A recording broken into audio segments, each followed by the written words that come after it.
Your AirPods Pro 3 charging case isn't making a sound? Here's the deal. The charging chime confirms your AirPods are charging.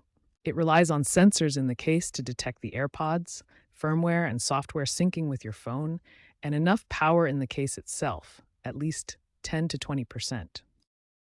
Most chime issues are due to minor software bugs or user error.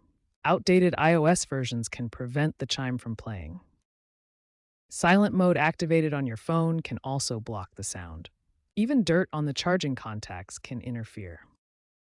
Issues could affect about 5 to 10% of users. Don't worry, most problems are fixable. First, try a simple restart of your iPhone or iPad. Next, reset your AirPods by opening the case, holding the button on the back until the light flashes amber white, and repair them. Make sure your iOS is up to date in Settings, General, Software Update.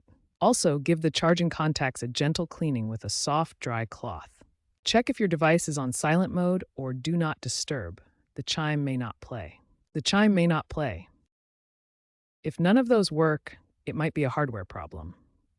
Contact Apple support or visit a Genius bar.